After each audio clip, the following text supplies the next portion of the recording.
the foods that are meant to be high in saturated fats, i.e. red meat, less than 2% of that product is actually saturated fats. Olive oil does not belong in human diets. So look, olive oil, until recently, they never tested. They just assumed that there was no vitamin C in animal proteins. It opens its doors and says, come in, you're welcome. And it crams in these damaged LDL particles, and this macrophage will grow into a foam cell, and the foam cell becomes an atherosclerotic plaque. Fruits and vegetables contain antioxidants. False. And the reason for this, we believe that fruits and vegetables contain antioxidants because they elicit an activation of glutathione, which is the body's master antioxidant. But it does this via a pathway called the NRF2 pathway.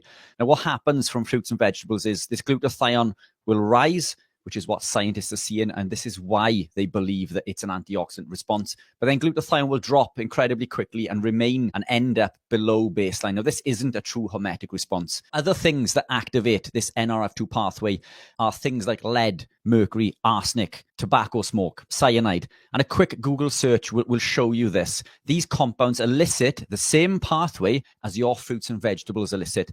You cannot argue one is beneficial when the other is clearly not beneficial. All we need to do is lower our fruits and vegetables, compounds that are high in carbohydrate, we become ketogenic. When we increase ketones within the body, particularly via beta-hydroxybutyrate, this has an antioxidant effect on glutathione. Glutathione will become elevated. So if you want a true hormetic response, we can elicit this via a ketogenic lifestyle. It does not come via fruits and vegetables. And just to circle back really quickly, this activation of the NRF2 pathway, it can be beneficial in the short term, which is how medications work. It's there to address a problem in that time and space. But what we need to do is look at the root cause. That medication doesn't address the root cause. So when we consume said vegetable, said fruit, it elicits this response via that NRF2 pathway. Overexpression of this pathway will elicit the activation of another pathway called NFKB, nuclear factor kappa B.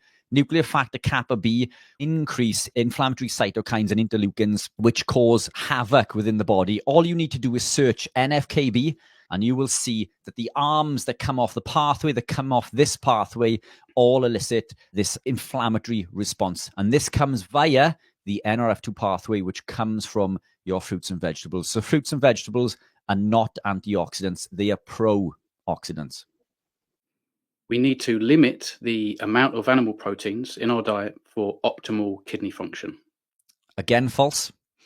Protein builds, and this is how we heal and repair the body via something called protein synthesis. And this comes from the DNA. When we consume animal proteins are broken down into amino acids, and the body will then take photocopies of our DNA. In simple terms, they'll send this photocopy to the ribosome, where the ribosome will read the codons on the DNA. So these little nucleotides, which come in packs of 3, collectively they're called codons. They signal the attraction of a certain amino acid, and then the next one to another amino acid, and so on and so forth. And this will build a chain called a peptide, which will eventually become a protein. This protein then goes on to heal and build every single cell in your bodies, whether it's nerve cells, brain, eyes, heart, liver, kidney, so on and so forth. And you can see where I'm going with this. Every time we consume animal proteins, we break them down into amino acids and reconstitute them into human proteins. This process occurs countless amounts of times throughout the day, and without it, we would not be alive. We cannot live without dietary protein, and there is not one paper that conclusively shows that protein consumption damages the kidneys. In fact, it's actually quite the opposite. I've recently worked with someone who suffered with advanced polycystic kidney disease, which is meant to be degenerative. This person came to see me roughly 2 years ago. We put them on a carnivore-based lifestyle, high protein, and now this advanced polycystic kidney disease has stopped dead in its tracks, and kidney function has actually increased. How can this possibly be if protein is damaged into the body? Protein heals and repairs every cell in the body, in particular, and including the kidneys. For everyone at home, as you can probably tell, Richard Smith has some insane knowledge, so I do implore you to go straight over to his channel. Once again, I will drop the link below, Richard Smith Nutrition. Please go over and subscribe because you won't regret it. Turmeric helps detoxify the body. I love it. False. And again, coming back to the point that we just made, turmeric is a pro-oxidant. It's not an antioxidant. Now, think back to when someone has told us to consume turmeric as an antioxidant. They also tell us to consume it with black pepper. And the reason is that it's meant to increase the absorption within the body. And this isn't entirely true.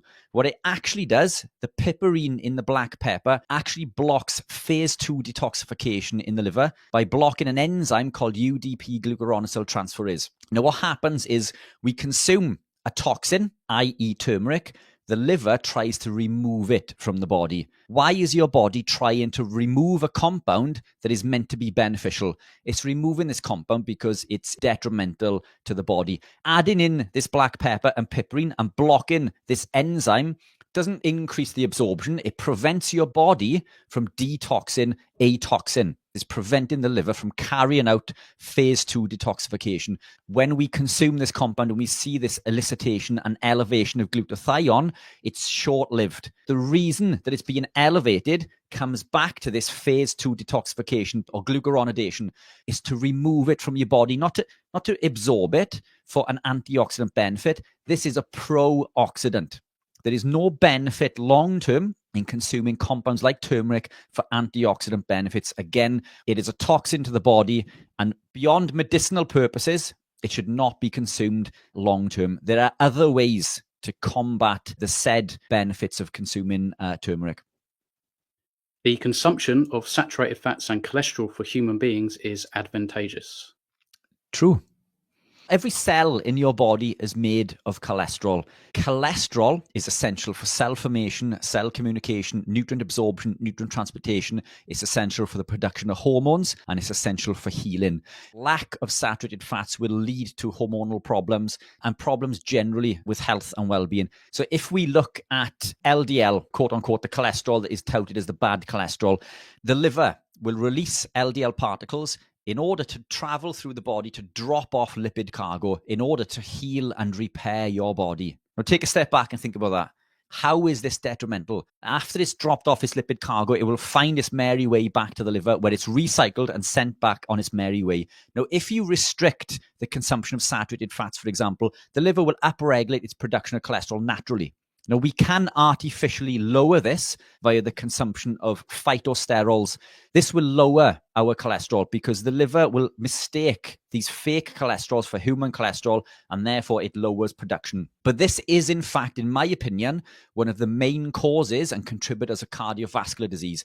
And you can prove this. If you Google a condition called cytosterolemia, you will see that cytosterolemia is a genetically inherited condition in which the body cannot remove phytosterols beyond a certain capacity, which leads to a buildup of the phytosterols and early onset cardiovascular problems, heart attack, heart disease, so on and so forth. And we know this. So cytosterolemia is directly correlated with cardiac events. Yet we're told that these plant sterols are beneficial because they lower our cholesterol. Now, this is a big problem, especially when we're out in the sun, because the sun, when the UVA and UVB rays hit the skin, cholesterol goes to work, but it's unable to do so if it doesn't have any. And this is why we burn. This is what leads to things like skin cancer. But if our body has the ability to utilize human cholesterol, then we don't burn. When I was consuming seed oils and exposed to sunlight, I would burn, I would peel, and I'd become unwell. Now that I've removed the seed oils and I've increased the amount of saturated fats and cholesterol within my body, I no longer burn, which is absolutely incredible.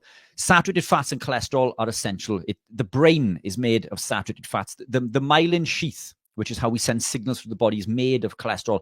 And I would argue that the consumption of saturated fats is more beneficial than any other. And that said, if we look at the foods that are meant to be high in saturated fats, i.e. red meat, less than 2% of that product is actually saturated fats. Out of the 7% of the fat that's in there, the predominant is still non-saturated fats. Yet the saturated fats are the demons. They're the ones that become demonized within society. Now, what happens is when cholesterol is released and it drops off its lipid cargo, it travels back to the liver. But if it comes across some damage, then it will heal and repair that damage. But these particles can become oxidized. and glycated, oxidized via seed oils or vegetable oils, and they can become glycated via the overconsumption of carbohydrate or glucose. Because all carbs break down into sugar, by the way. This increases glucose in the blood because carbs is sugar, and this causes glycation. Now, think of glycation as things becoming sticky. So these cells become sticky within the body. It causes glycation and oxidative stress. Now, when it does this, it damages a receptor on the LDL particle called the ApoB100 receptor. This receptor is the access card back to the liver for the body to recycle and send the particle back on its way. But when it's damaged, the liver can't read this particle. So now it ends up in circulation. It continues to circulate within the blood, still trying to carry out its job. And what happens eventually is it will travel into the subendothelial space where there are cells there called macrophages. Now, these macrophages have something called a scavenger receptor. This scavenger receptor recognizes the damaged LDL particle. It allows it access where the liver did not. So it opens its doors and says, come in. You're welcome. And it crams in these damaged LDL particles, and this macrophage will grow into a foam cell, and the foam cell becomes an atherosclerotic plaque. So cholesterol is part of this process, but what's caused it? Excessive carbohydrate and vegetable oils, not saturated fats. Olive oil does not belong in human diets. So look, olive oil is a mixed bag. And the reason I say this is that oils can become oxidized. Olive oil is healthier than vegetable oils. But if we look at oxidation rates, and in fact, there's a very good study which looks at cardiac events in groups of people who already suffer or have suffered with cardiac issues. And what they did is they split people into three groups. A group that consumed high saturated fats, like lard, the other, which was olive oil, and another, which were vegetable oils. The most people died in the vegetable oil group. Less people died in the olive oil group, but still more than in the lard group. And I think it was lard. I may be wrong, but it was some form of saturated fat. And what this means is that olive oil becomes less oxidized than vegetable oils, but it can still become oxidized. Even omega-3s can become oxidized over time. So when we look at omega-3 supplements, for example, they can become oxidized. So most oils will oxidize over time. So olive oil is one of these answers that's sort of in between. I think it's more beneficial and healthier than vegetable oils, but it's not as healthy as our saturated fats like butter, tallow, lard, and ghee. And in fact, I would argue in order for me, I think at the bottom we've got butter, but still super healthy. Above this, we've got ghee, which is clarified butter. And then, I'd come into maybe lard potentially, although there is an argument to swap these around based on various factors. And then the top for me would be tallow. This is highly nutrient dense and ideal to cook in. If I eat out and all they have to cook in is olive oil, then I'm happy. But I don't cook in it myself. I would preference some of the saturated fats, a fat that is hard at room temperature. Personally, I don't even cook in fats themselves. I tend to cook in the fat from the meat itself. So if I'm cooking mince, there's plenty of fat in mince. If I'm cooking steak, I eat chuck steak, which is incredibly fatty. Olive oil, I don't buy it anymore. I'm not against it, but if for me, because of its ability to oxidize, it will sit somewhere in the middle. There isn't sufficient amounts of vitamin C in animal products. Fallacy. So when we done testing on vitamin C, there's an asterisk next to vitamin C, and this is because it was presumed to be zero, which means that until recently they never tested. They just assumed that there was no vitamin C in animal proteins. Let's take a step back and look at citrus fruits. Very high in vitamin C. Do you know what's higher in vitamin C than citrus fruits? Kale. Kale contains more vitamin C per 100 grams than even citrus fruits. Yet, our ability to absorb most of that vitamin C is negated by another compound found within the kale called flavonoids. Flavonoids directly inhibit the body's ability to utilize the vitamin C found within. So even though kale contains lots of vitamin C, our bodies can't access it. Also, when you cook the kale, this vitamin C is diminished by a considerable amount, making even less available for a bioavailability or the availability for the body to absorb and utilize. Vitamin C is used via a number of transporters in the body, but one of the transporters is a transporter called GLUT4. And this is a shared transporter that is shared with glucose. So because two of these compounds are competing for absorption through one transporter, the more glucose that we consume, i.e. carbohydrate, because again, just to reiterate, carbohydrate we consume in the diet breaks down into glucose. When we got more glucose in circulation, this competes for the absorption of vitamin C. Therefore, our requirement for vitamin C goes up. So this is why people on a carb lifestyle are looking for more vitamin C. Now, let's turn this around the other way. If we reduce the amount of glucose in our diet, our requirement for dietary vitamin C decreases. And in fact, it decreases to so much that the amount found in red meat is more than enough, not just to sustain life, but to allow life to thrive. So I've been ketogenic and carnivore for well over a decade. Much of this, I've eaten nothing but animal proteins.